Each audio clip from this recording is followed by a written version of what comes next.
right, thank you for tuning in. A little bit late, about a minute and a half late, and it's because we were trying to get our act together over here. It was a great interview, the last one. We have another great interview coming up, and this interview is not only about the book that our next guest has written called Landslide, but it's also about her life somewhat. She's kind of got an amazing story here. Landslide is the name of the book. The information on Amazon.com, which, by the way, she's doing really well on Amazon. It says Landslide is a hopeful and sympathetic story about friendship, loss, and growing up. And it is written by our guest, Melissa Leet. Melissa, since beginning to write the book, Landslide, lost her mom. She lost 3 close friends, 2 other friends. She lost her husband, Ken's entire nuclear family, father, mother, and sister. Oh my gosh. Her husband, Ken, also battled cancer, and she herself went through early menopause, which caused feelings of sorrow and demise, it says here. Wow. Melissa, it's an honor to have you on our show. Good morning. Good morning. Thank you very much for having me. You're welcome. Where are you? Where are you calling from? I'm calling from Chicago. So you went through a landslide of your own after writing, or while you were writing Landslide. That's correct. I had after my mom and my friends had died and my husband's cancer had gone into remission, I wanted some time to think about death and kind of process everything that it kind of felt like it had hit me with such force and such unexpectedness. It was almost like a landslide of having one life and then it being wiped away. Did it influence the book? Absolutely. Yeah. It influenced what I felt about resilience and how death affects someone and how it impacts one's life going forward. And so had those things not happened, we would have a different book now, wouldn't we? Absolutely. I write because I have questions that I'm thinking about. And if I hadn't been thinking about death or what death meant, then I wouldn't have written Landslide. So is it, do you think it's fair to say, and there's no way for you to know this, so I'm kind of asking, I guess, a weird question, but do you think it's fair to say that most people wonder the same things you're wondering about? And maybe that's why we like to read about them, because that way we don't feel alone, because we realize that at least one other person on this planet has had those feelings. So yes and no. I think that as a culture, we tend to ignore death until it hits us personally. But that once we do have our own personal experience, I think the process of grief, it has many universal qualities that resonate with everybody. When you have big loves, you have big losses and much pain. And one way or another, you got to make it through the other side. It is a weird paradox in life, isn't it? I don't know where this comes from, but without darkness, we wouldn't appreciate the light, that kind of a thought. It's almost like I don't want to believe that we need that. I want to believe that we don't need death in order to appreciate life. But maybe that's God's will, or if you believe in God, I don't know. But I mean, it's just one of those things that we all wonder about, isn't it? Yeah, I think you can have a lovely life if you don't have the people around you die. But I do think that when you lose people you love, it adds kind of a resonance and probably, maybe depth and poignancy in a way that you might not have had. I think that that's one quality. And kind of a certain empathy and maybe a quieter strength, because when you survive something so devastating and able to kind of dust yourself off and go forward, I think it gives you a new perspective that you might not have had otherwise. And you have everything in your personal life in real time. In your book, your two of the characters, Jill and Susie, you explore, you go through Jill's childhood and the adulthood.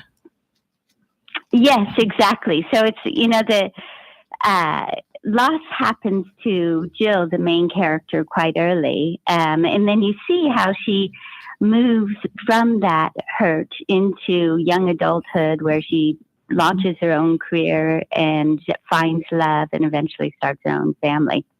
But that death and that perspective, how it resonates even later in life, even when she's very happy. It's left its mark.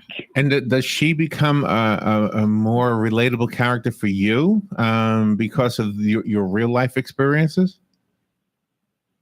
I think it's not that she becomes more relatable, but I think through her, I understood the nature of resilience better. And I also understood that sometimes death can open gates as wondrous as those that are presented by life.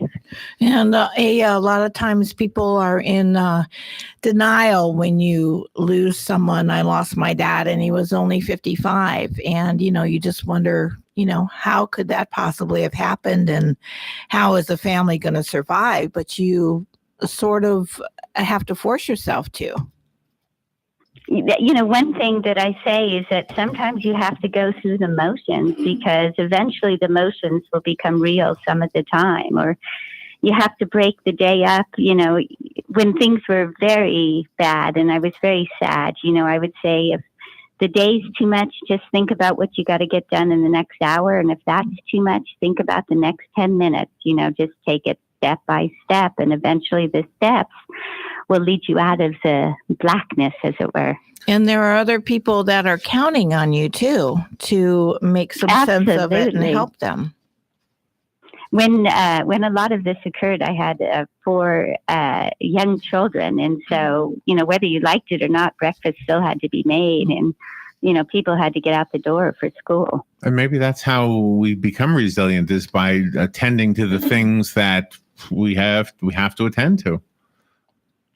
I do think that there's something to that that sense that, idle hands are the devil's workshop. But just that productivity and work and, right. and, you find happiness through your routine, but having the sense of having gotten something done. I think that is a very uplifting feeling. Yeah. I think the notion of being resilient, or the badge of honor of being resilient, is something that we all wear differently. I think it's something that a lot of us want to believe we are resilient, and therefore when we feel like crying because somebody has died or because something bad has happened, we feel like we're going to look like we're not resilient, and it's almost like we're ashamed to be less than resilient, even though that doesn't necessarily reflect resilience or lack of it.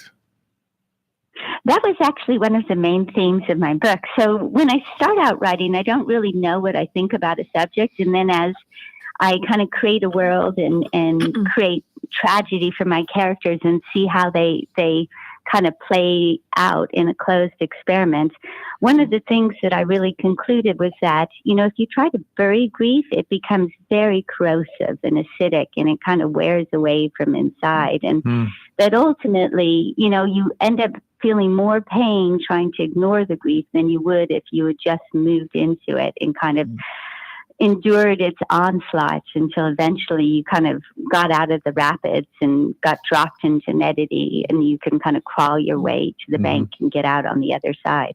How did you inspire your children to move forward as they're growing up and to excel at what their true passions are?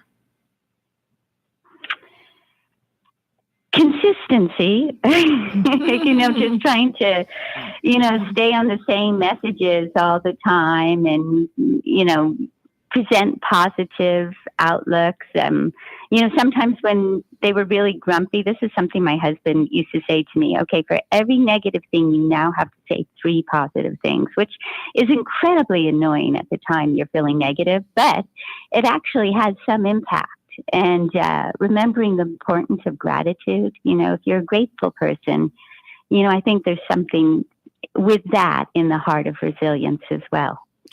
It sounds like you're very analytical and somewhat of a psychologist.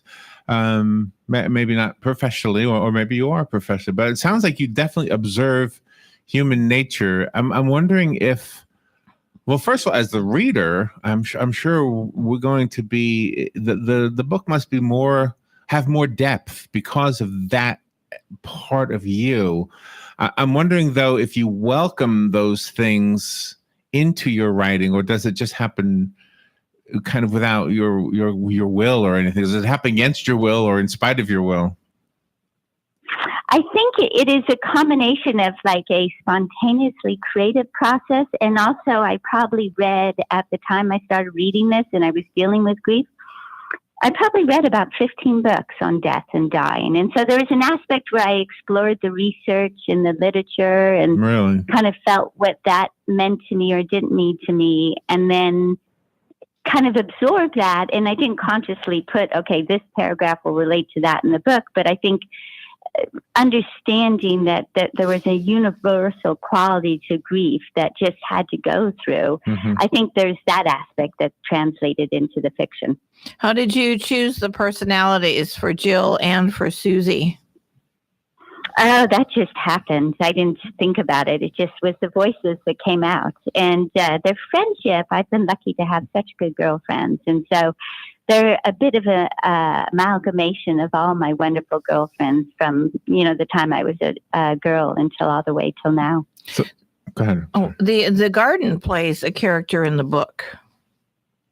Yes, definitely. It, part of it is this idea that resilience also comes for me in, that exquisiteness of nature. Sometimes you just see, a flower so perfect, or, the sound of the wind. And there's something about that is a moment of such exquisite and wondrous beauty that, I think the garden is kind of an animated expression of that. And it's also maybe a little bit about the Garden of Eden before death came. Oh, really? Not that I did that consciously in any way whatsoever, but there is an aspect of it where, this wonderful idyllic garden, and then life ensues. And how do you keep the garden as beautiful it was, even though, hardship has now come in and it's made its presence known. That, just telling us that underscores what I've already suspected about you, is that you are a thoughtful writer and analytical. You think. I'm curious about something. In your bio, it indicates that you like outdoorsy things. You kayak, you bike, you take hikes.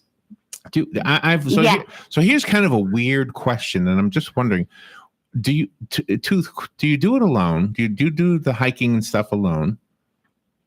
That's one question. A lot of it, we spend a lot of time in Wyoming, and I try to at least have my dog with me, because you do encounter bears, and it's not 100% safe. But to the extent I can walk along the Snake River or places where I don't feel unsafe, yes, I do enjoy solitude. Okay, so here's the weird one. Ready for the weird question?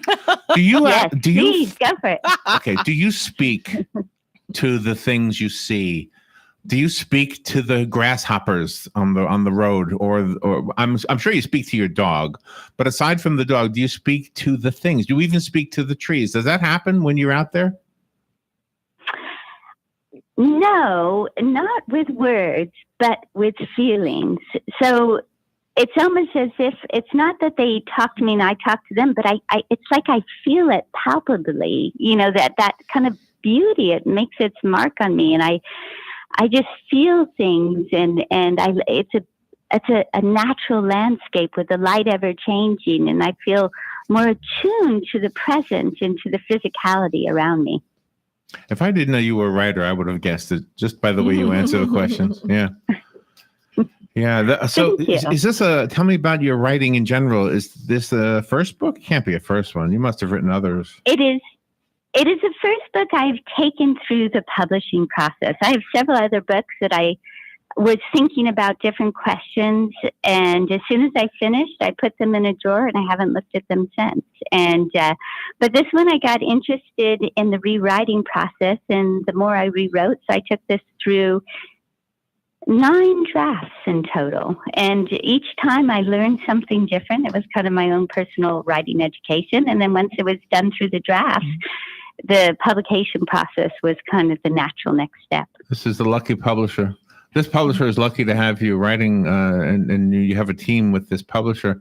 What's with the green flamingos on the cover? What is that about? I'm looking at the book on Amazon. Yes. So my publisher and I were looking for images. So I went through Getty Images, and I found this. And so if you open the book, there's a map of the entire garden drawn out, kind of as if you would that would capture Oh, the I see idea it. of the map was to capture, yes, the imagination of a 10-year-old because it's kind of from her perspective. And everything on that map happens in the story. So the maze was already part of the story. And so once I saw we chose that title, then I went back, I wrote in that scene specifically, and I wrote in the flamingos. And the flamingos became almost like from a 10-year-old girl's perspective, they were elfish in character. And they were, people who kind of talked to her, even though obviously they weren't alive. So they kind of became part of that goodness in a way, that good energy, like almost like the Force in Star Wars, as it were. You could teach a creative writing class, because sometimes people are afraid to allow their creativity to flow because they might think it's silly, and they'll critique things even before they get started and not want to continue. I think that is a trick, that you just write, like, I guess I love to write for writing's sake. And so this publishing process, which I have to say is not wildly fun, is, was never the end objective for me. It's always, I just actually love to write, and I love to think about things through the process of fiction. But my biggest comment to anybody would be just write and just get it all out and finish it to the end. And then when you finish it to the end, then start again and make changes. But don't try to start in the middle of the process, because then you just get stymied. You kind of just have to let it go out and see where it goes, and then start again and see how you want to regroup and change it. The book again is called, let me get to the thing, it's called Landslide. I am just so fascinated by what you are telling us is in the book, as well as the story that you were living, the real life story that you were living as the book was coming through you. I guess we'll put it that way, almost as if it's a supernatural thing that happens. I'm just reading little pieces that are provided on Amazon, and I really, really like your writing. So is this a difficult part for you, or do you enjoy this part? Is getting out and talking to radio geeks like us? And I mean, is it a fun part of it, or what? Or is it a necessary evil? I hate to think we're necessary evil. So you are my second person that I've spoken to, and this I'm enjoying very much. What I have discovered is I was not on any forms of social media, and we did run a little bit of an Instagram account where I published my blog, and I had to do a blog, and I pre-wrote it, and it has 60 entries. And once it's done, it will be done. And it's about taking care of Ken's father, who had dementia day in and day out until he died. And, but I don't like social media, and it's not interesting to me at all, to be honest. So that's one thing I discovered. Having a conversation with you, who is asking me new questions I've never thought about before, that is a great pleasure. Robin and I are late in watching this show called Downton Abbey. Mm-hmm. Have you ever seen this? Oh, yes. Have you seen this show? Yes, from beginning to end. You have? Okay. Yeah, there you go. So we're latecomers with this thing. But one of the shows recently, one of the characters dies. And one of the I guess the head butler, what's his name? Carson tells the others that when they ask, what do we do now? He says, carry on. And everybody is so sad. I was sad too. I was feeling so sad. And they ask him, what do we do? And he says, carry on. And I thought, isn't that an amazing thing to tell people? Because that's exactly what it sounds like what you're saying. It sounds like you're saying that when life throws you something so horrible, you might decide not to carry on. You should carry on, because your life isn't over. No. And I know, like, for instance, my mother was my first death, and I know that she would not want my life to be devalued because she died. She would want me to find optimism and possibility again, no matter how much I had to do it, and no matter how hard. And you really are leaving a wonderful legacy for your children, because everybody has to have a role model, whether they want to admit it or not. And you really are a great one for them. Thank you very much. That's very kind. Did you have people early in your life say, oh my gosh, you got to write a book, or you got to publish this? Like, did you show people your writing and have them say, you need to get this published? What I did was when I was living, I wrote this while I was living in London, and there's a company there that you can actually pay an editor to go through your book. So I did that 3 times. Yeah. And then we moved to Chicago, and then I found someone else and had him, and each time I worked on different things. So one time was foreshadowing more in the plot. Another time was, creating more depth with the characters. Another time was, becoming more crisp with words. So each aspect was a little bit different. And when I did a final editor here, when I did that, he was the one who said, I think this is very ready. You should send it out to publishing houses. And then I did. Wow. Well, I'm so glad you did. It gave us a chance to meet you and get to know some of your story and the story in the book Landslide. Do you think these characters will appear in a second book? Not the book that I am imagining now. No, okay. I think I'll go in a completely different direction, but it has been suggested to me, so perhaps in the future. Melissa, it's been charming to meet you. Thank you for being on the air with us. The book is called Landslide. I found it on Amazon. Do you want to direct us to a different website? The only other thing, if you'd like to see my blog excerpt and reviews, you can go on www.landslidenovel.com, and that will also link you into Amazon. But if you want to read some excerpts or the blog before you purchase the book, you also have that option. Okay. Landslidenovel.com, or just go to Amazon, look for Landslide. Melissa Leet, by the way, if you put just Landslide, you're going to get that song by the girl from Fleetwood Mac. I can't remember her name, but which is with the song, that was the creative framework for the song. And actually I referenced her as I was listening to that song, When a Landslide Brings You Down. It was that sense that you had one life, and then that moment of inattention, or that doctor's appointment that tells you news nobody wants to hear. Wow, you really? had 1 second ago that life, and then like a landslide, that life is gone. Oh my gosh. So that song is definitely referenced in the book, and that's where the title comes from. What's her name again? The girl who sings Landslide, Robin? Stevie Nicks. Yeah, Stevie Nicks, thank you. Oh my gosh. I love that song. How could I forget? Yeah, so she's quoted in my book, if you have a little quote before you start, she's the quote. So there you go. Well, I'm looking forward to reading it. Melissa, thank you so much for being on the air with us today. Melissa Leet, Leet. Thank you, Melissa. Thank you. Bye. We'll be right back. Broadcasting from the Paddock Mall Studios, this is WOCA, Ocala, Gainesville, The Villages, 1370 AM, 96.3 FM, The Source. Here is a 1-minute look at the election results from yesterday. Wesley Wilcox, Marion County Supervisor of Elections, is reporting a turnout of 31.91%. Governor Rick Scott won the primary for Senate. He will face incumbent Bill Nelson in November. Marion County School Board member Angie Boynton will now face Nancy Thrower for the District 4 seat. In the District 5 seat, Sheila Arnett and Kelly King will face off in November, as will Ed Wilson and Eric Cummings.